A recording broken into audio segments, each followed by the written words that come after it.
This time I'm going to talk to you about not just going for a reading, but sometimes when somebody is making a decision or thinking about going to see someone who's a medium, and then you have friends who tell you that, oh, you shouldn't do that, or it's a load of rubbish, or they don't believe in it, and and it's all crap, or all the other stupid things they come out with.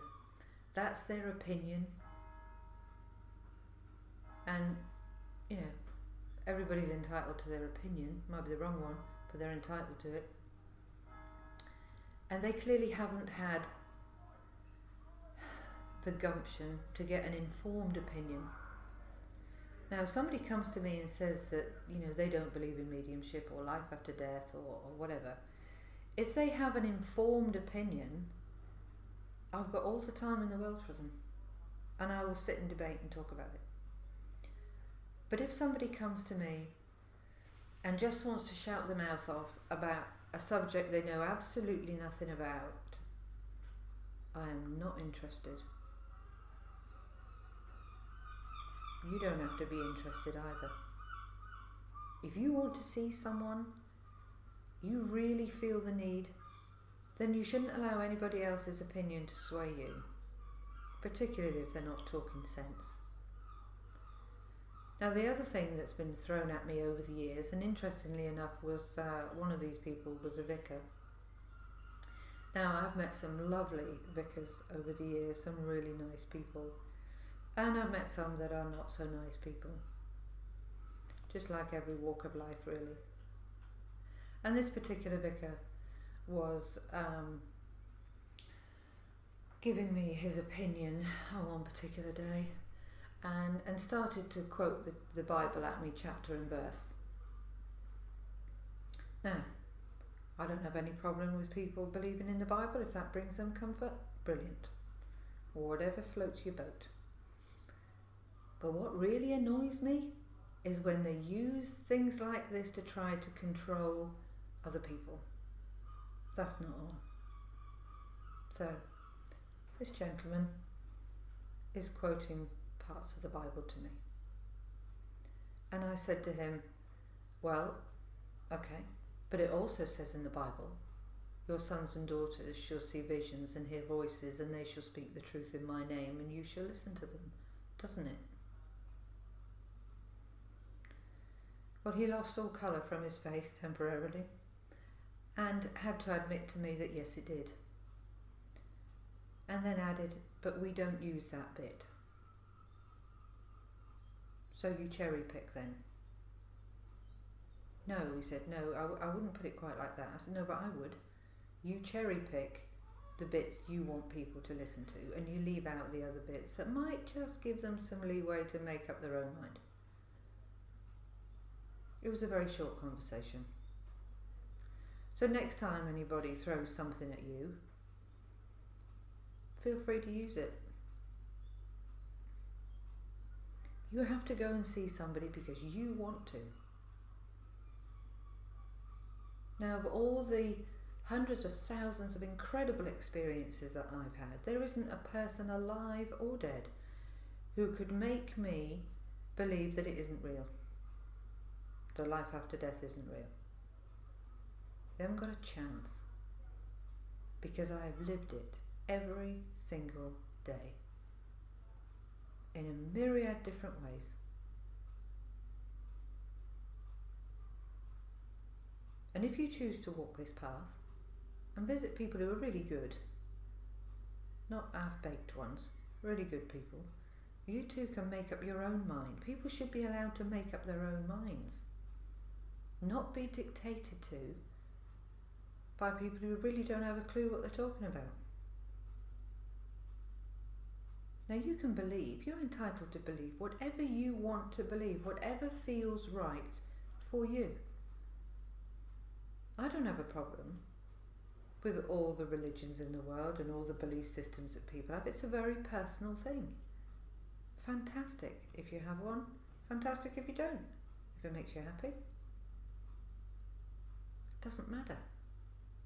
As long as you are going through this life being the best person that you can possibly be in any given situation, and you know when you're being an arse or not, but if primarily you are doing the best that you can be, and the best that you can do, that is what's important.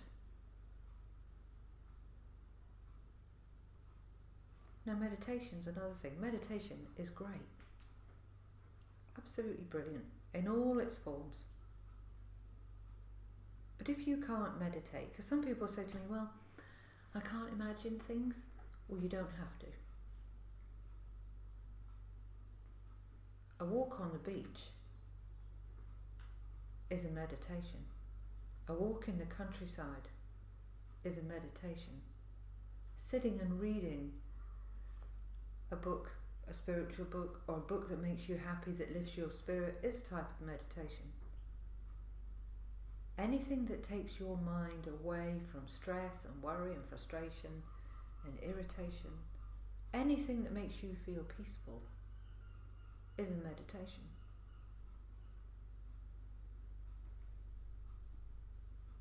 And there are lots of people saying, oh well, you can't be spiritual if you don't go to church, and you can't be spiritual if you don't have this and you don't have that.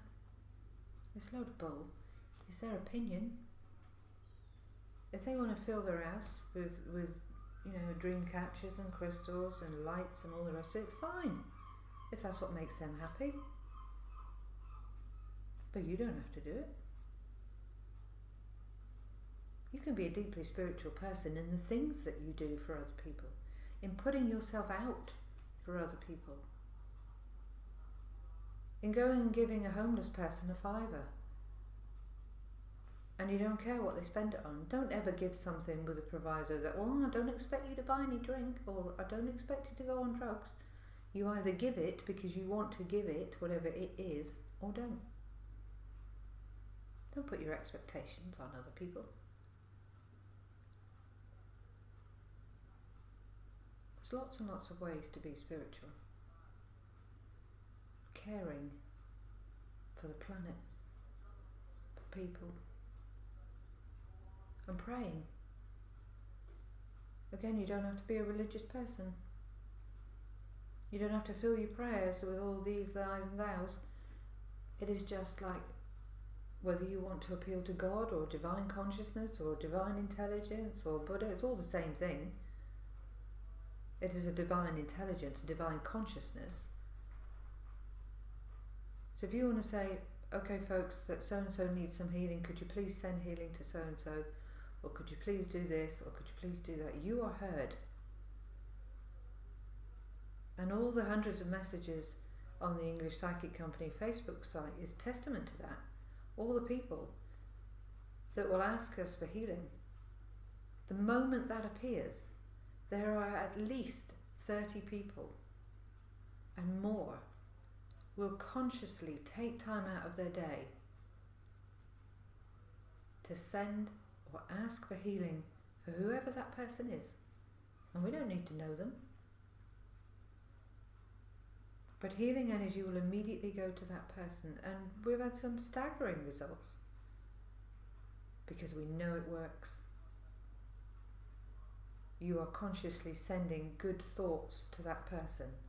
So if you're laid in your bed or somewhere or somebody you love is very sick, and 30 or 50 people are consciously sending healing thoughts or healing vibes to that person, that is going to have a difference.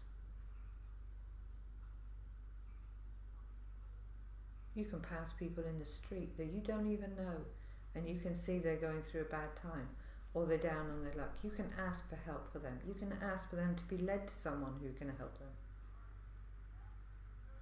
And it will have an effect.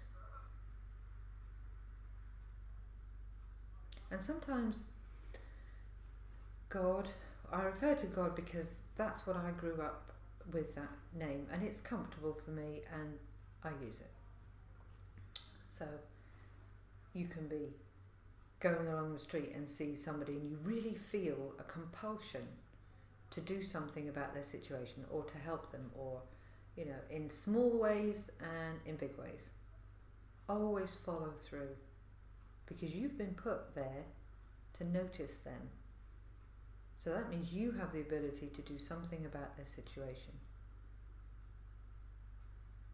Now, if you get that feeling and you choose to walk past that person, head office as I call it, spirit, God, they know that you've got 50 quid in your purse and you could easily afford to give them a fiver, but you chose not to. That is your choice, but it doesn't look good. And I'm not asking you to go and hand out fivers to everybody you meet in the high street. I'm talking about when you really feel strongly that you need to do, and it will overwhelm you, and it is really powerfully strong. Then you go and do something. Now, just as not blowing my own trumpet, for Christ's sake, don't start thinking that. But just to give you an example, a small thing, which was a big thing for this lady.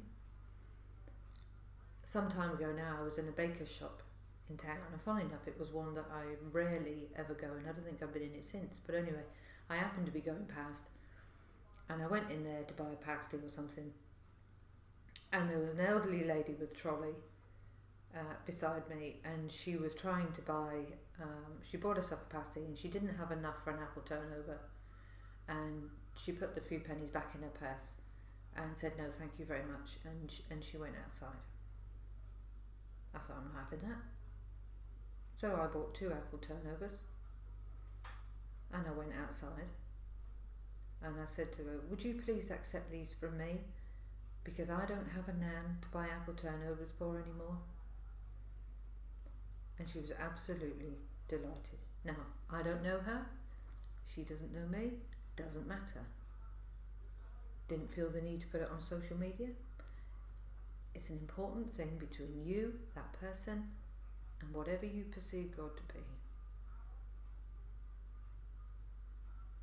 So you get the compulsion to do something good, you get the compulsion to do something good, whether it's a small thing like that, or whether it's a big thing and it's within your capabilities to do it. I personally feel that we are morally bound to do it. It's your choice.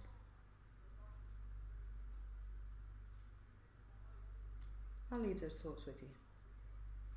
Thank you for listening.